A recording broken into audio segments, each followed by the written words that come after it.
오늘은 특별히 기도의 영성이란 제목을 가지고 하나님의 말씀을 함께 나누고자 합니다. 예수님을 믿은 지 얼마 안 되는 분이 아주 뜨거운 신앙과 믿음을 가지고 있습니다.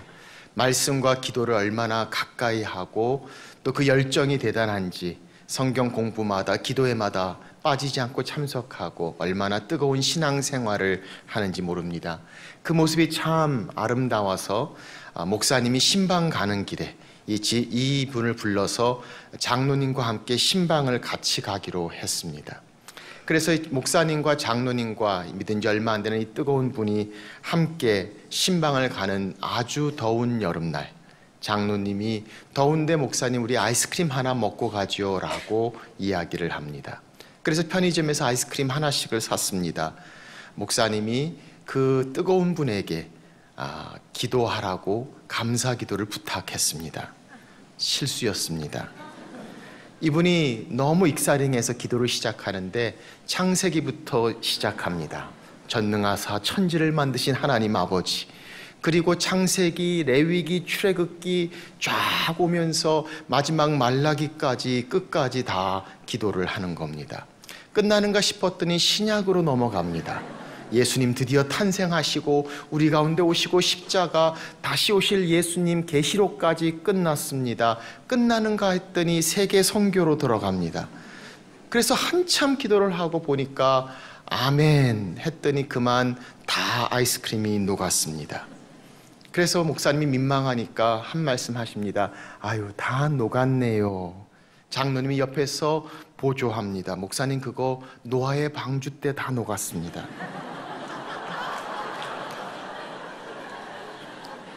장로님 눈 뜨고 기다렸던 겁니다.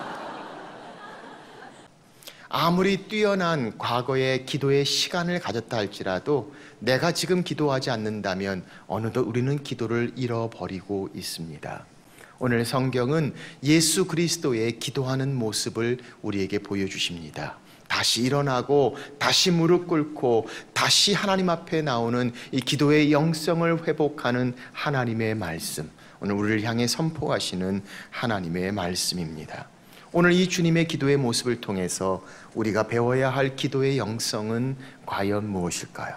첫째로 기도 갈망해야 합니다. 오늘 말씀을 보시면 주님께서 새벽 오히려 미명에 일어나 기도하셨습니다. 사랑하는 여러분, 우리가 기도하면서도 기도하기 힘든 이유가 무엇입니까?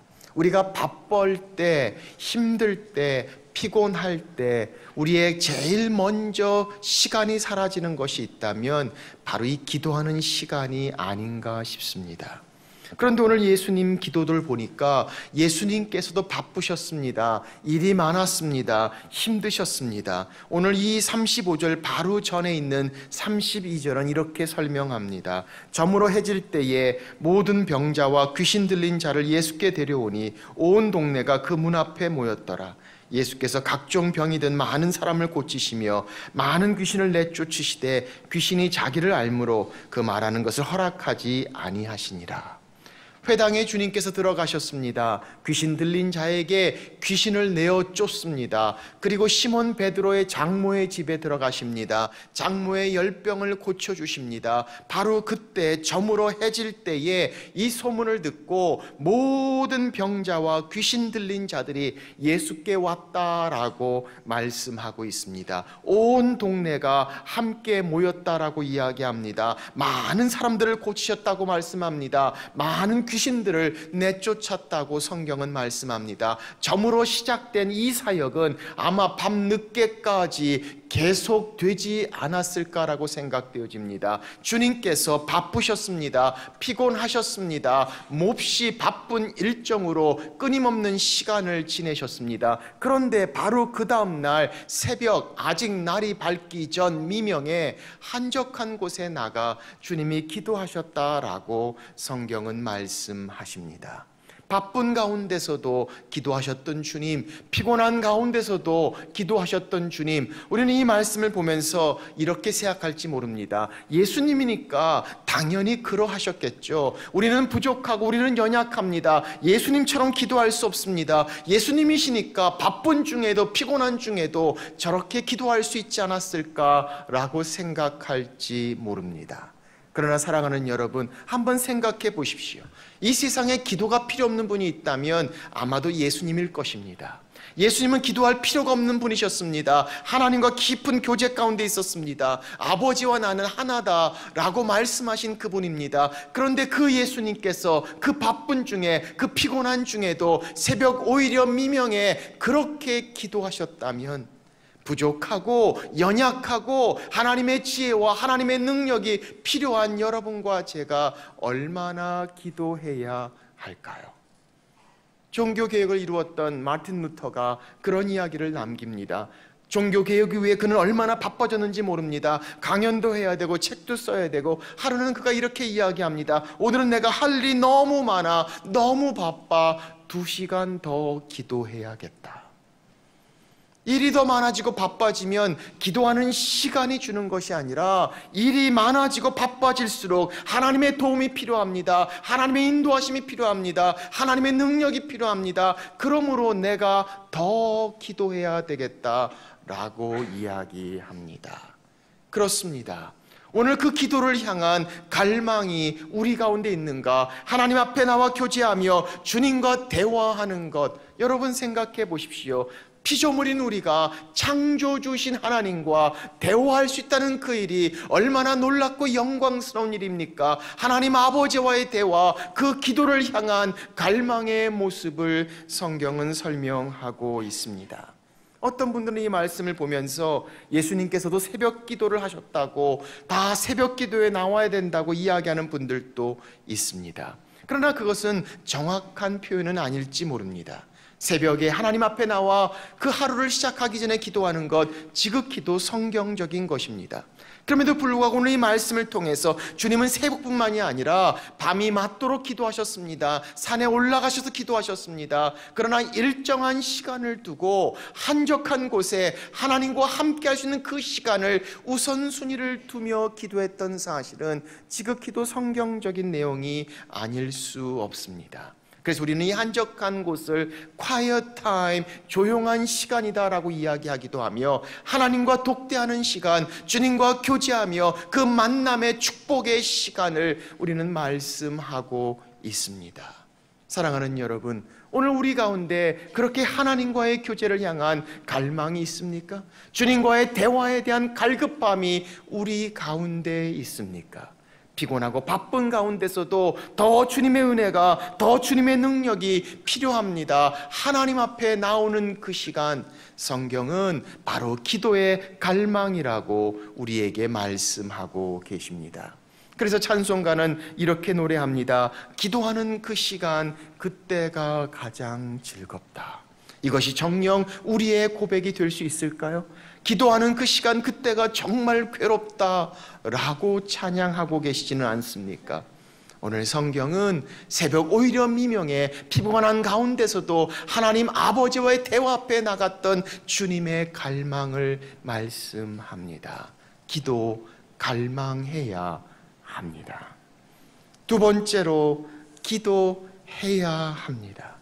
기도를 갈망하고 기도를 계획한다 할지라도 기도하지 않는다면 아무런 의미가 없습니다. 기도는 아는 것이 아니라 하는 것입니다. 기도할 때 기도를 배웁니다. 기도할 때 기도가 이루어집니다. 기도는 기도로 시작하게 됩니다. 오늘 말씀을 보니까 새벽 오히려 미명에 주님께서 기도하셨다라고 말씀하고 있습니다. 기도하실 때 일어난 일을 36절은 우리에게 설명합니다. 시몬과 그와 함께 있는 자들이 예수의 뒤를 따라가 만나서 이르되 모든 사람이 주를 찾나이다. 이르시되 우리가 다른 가까운 마을들로 가자. 거기서도 전도하리니 내가 이를 위하여 왔노라 하시고.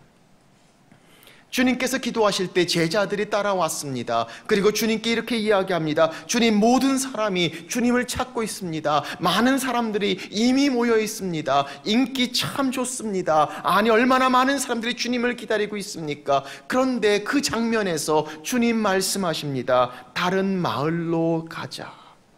더 좋아하고 반가워야 할 그때에 주님은 떠나자라고 말씀합니다. 그리고 우리가 온 이유는 이것이다 라고 말씀하시며 우리가 전도하기 위해 왔다라고 말씀하시고 다른 마을로 향해 떠나시는 장면이 성경에 나옵니다. 우리의 인생 가운데 불투명한 부분들이 있습니다. 앞일을 알지 못하는 부분이 있습니다. 아니, 사람들이 원하는 대로 끌려다닐 때가 있습니다. 우리 인생의 가장 중요한 목적, 부르심의 사명, 그 본질을 향해 하나님 앞에 기도했던 주님의 모습을 우리는 발견합니다. 사람들의 움직임에 때문에, 아니 그들의 인기나 사람들의 이야기 때문에 좌우되는 삶이 아니라 그의 기도를 통해서 그는 본질을 기억합니다. 사명을 붙잡습니다. 그리고 전도를 향해 떠나시는 모습을 성경은 설명합니다. 우리의 동기를 정화시키시는 기도의 모습을 우리는 발견합니다. 사랑하는 여러분, 앞이 보이지 않습니까? 우리가 당한 상황에 불투명한 가운데 어떻게 해야 할지를 알지 못합니까? 무엇이 정말 중요한 것인지, 무엇이 정말 해야 할 것인지 보지 못하는 상황 가운데 하나님 앞에 나옵니다. 간구합니다. 기도합니다. 주님과의 교제합니다. 하늘 문을 여시고 하나님의 뜻을 보여주십니다. 말씀하시고 깨닫게 하시고 기억하시고 인도케 하시는 하나님의 모습을 성경은 설명합니다. 오늘 기도, 우리의 삶 가운데 역사하시는 하나님의 모습을 봅니다. 기도할 때 하나님의 뜻을 깨닫습니다. 기도할 때 하나님의 지혜를 얻습니다. 기도할 때 하나님의 능력을 체험합니다. 기도할 때 하나님의 기적을 경험합니다. 기도해야 합니다. 기도 가운데 하나님의 음성, 하나님의 인도하심, 하나님의 말씀을 듣기 때문입니다. 그래서 마태복음 18장 18절 우리에게 이렇게 말씀하십니다. 진실로 너에게 이르노니 무엇인지 너희가 땅에서 매면 하늘에서도 매일 것이요 무엇인지 땅에서 풀면 하늘에서도 풀리리라. 오늘 성경 우리의 기도가 기도의 문이 열리면 하늘의 문이 열립니다. 천국의 문이 열립니다. 우리 인생의 문을 여시는 길을 하나님이 우리에게 주십니다. 내가 땅에서 매면 하늘에서도 매일 것이요 땅에서 풀면 하늘에서도 풀리리라 말씀하시며 우리 인생의 길을 주시는 하나님의 역사하심을 성경은 말씀하고 있습니다. 한 번은 공항에서 한 아이가 잠깐 자기 마음대로 놀다가 그만 땅에 엎어져 넘어지고 말았습니다. 그런데 이 넘어진 아이가 2살, 3살 됐을까요? 일어나자마자 바로 아빠하고 아빠를 찾습니다. 그랬더니 어느 한순간에 아빠가 나타나서 그 우는 아이를 붙잡고 다독거리는 모습을 보게 됩니다. 저는 그 모습을 보면서 생각해 보았습니다. 자기가 잘못해서 넘어졌는데 일어나자마자 아빠를 찾습니다. 그리고 아빠가 나타나서 그 아이를 안아줍니다. 어쩌면 우리의 모습이 그와 같은가라는 생각을 해봅니다. 그렇게 우리 삶 가운데 어렵습니다. 힘듭니다. 하나님의 지혜와 능력이 필요합니다. 넘어지고 우리는 부릅니다. 아빠! 그 하나님께서 우리에게 구원의 손을 베푸십니다. 하나님께서 우리를 만나주시고 위로하시고 우리를 붙잡으시는 모습을 우리는 발견하게 됩니다. 우리의 잘못으로, 우리의 연약함, 우리의 부족함으로 넘어졌지만 우리는 제일 먼저 아버지를 부릅니다. 아빠. 우리의 기도 가운데 응답하시는 하나님, 기도해야 합니다. 하나님 앞에 나와 다시 무릎을 꿇습니다. 다시 하나님 앞에 이름을 부릅니다. 하나님 앞에 나오는 기도의 모습, 우리의 영성을 회복하시는 하나님의 은혜를 성경은 설명합니다. 저희 교회에도 중보 기도팀이 있습니다. 오늘 이 예배를 드린 이 순간에도 이 중보기도실에서 중보기도팀들이 이 예배에 하나님의 은혜를 위해, 여러분들을 위해 기도하고 있다는 사실을 알고 계십니까? 저도 해외 집회 일정이 있을 때마다 항상 우리 중보기도팀에게 기도 제목이 갔는가를 확인합니다. 단기 선교에 많은 사역들이 있었습니다. 그렇게 기도하는 가운데 하나님께서 여시고 하나님께서 움직이시고 하나님께서 역사하셨습니다. 기도 통해서 역사하시는 하나님의 능력을 봅니다. 기도해야 합니다. 하나님이 주신 인생의 문을 여는 키 사용하십시오. 오늘 성경은 우리에게 말씀합니다. 기도해야 합니다. 세 번째, 오늘 성경은 주님의 기도를 통해 우리에게 말씀하십니다. 기도 삶이어야 합니다. 단순히 필요할 때, 급할 때만 한순간에 간절하게 간구하는 기도가 아니라 주님은 그렇게 기도의 삶을 사셨습니다. 기도한 대로 삶이 변화됩니다. 기도한 대로 삶이 나타납니다. 기도가 삶이 되는 것, 오늘 성경은 우리에게 말씀하고 있습니다. 그렇게 주님이 기도하시고 길을 떠나시고 제일 첫 번째 등장하는 사건이 바로 그 다음에 나오는 나병 환자의 이야기입니다. 나병 환자가 와서 주님께 도움을 구합니다. 그런데 41절 매우 흥미로운 말씀을 우리는 본문에서 발견합니다. 예수께서 불쌍히 여기사 손을 내밀어 그에게 대시며 이르시되 내가 원하노니 깨끗함을 받으라 하시니. 그 당시 나병 환자하면 불결해서 사람들이 가까이 가지 않았습니다. 아니 마치 옮을까봐 아무런 대화도 하지 않았던, 근처도 가지 않았던, 하나님께 저주를 받았던 사람이라고 인정을 받았던 자들입니다. 그런데 주님께서 그에게 다가가셨습니다. 그리고 말씀하십니다. 내가 원하노니 깨끗함을 받으라. 아니 멀리서도 말씀하셔서 깨끗게 하실 수 있는 말씀의 하나님, 그 하나님이신 예수님께서 오늘 성경은 이렇게 말씀합니다. 손을 내밀어 그에게 대시며 이르시되, 만지실 필요가 없는 그를 향해 주님 만지시는 장면을 봅니다. 오늘 이 장면을 바라보면서 그렇게 새벽 오이려 미명에 기도하셨던 주님의 기도가 그의 삶 가운데 나병 환자를 향해 터치하시는 하나님의 은혜로 나타나는 모습을 우리는 발견할 수 있습니다. 사랑하는 여러분, 우리의 기도가 삶 가운데 나타나는 것, 기도는 내가 원하는 것 하나님께 알리는 것이 아니라, 하나님을 조르는 것이 아니라, 하나님을 괴롭히고 하나님께 설득하고 하나님께 억지를 부리는 기도가 아니라, 하나님의 뜻, 하나님의 원하시는 그 일이 내 삶 가운데 이루어지도록 변화되는 삶의 모습을 이야기한다면, 오늘 기도는 한순간의 필요를 향해 하나님께 간구하는 것뿐만이 아니라 주님과 교제하고 주님과 동행하고 하나님의 임재를 함께하는 삶의 모습을 성경은 말씀하고 있습니다. 그래서 데살로니가전서 5장 17절은 이렇게 말씀하지 않습니까? 쉬지 말고 기도하라.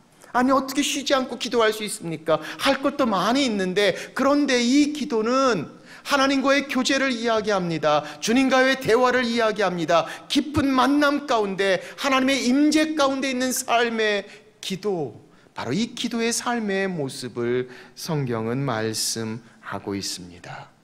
한 목사님이, 어머님이 계시는데 권사님입니다. 그런데 새벽 기도에 늘 참석하시는데 새벽 기도 끝나고 나오는 길에 교회 옆에 있는 집에 호박을 하나씩 따가지고 집에 오시는 겁니다. 그 집 주인도 교인인데 새벽 기도에 지나고 나면 호박 하나씩이 없어지기 시작하는 겁니다. 이 권사님은 아들 목사님 수고하는데 맛있는 거 해줘야 되겠다고 아무 생각 없이 호박을 하나씩 따오게 됩니다. 새벽 기도는 열심히 하는데 호박은 하나씩 따가지고 들어오는 겁니다. 사랑하는 여러분, 우리는 기도 많이 한다고 하지만 그 기도가 삶 가운데 나타나고 있는가? 아니 기도 많이 하는 사람이 왜 저래? 라고 하며 오히려 그것 때문에 기도조차도 힘들어하는 사람들의 이야기를 들어본 적이 있습니까?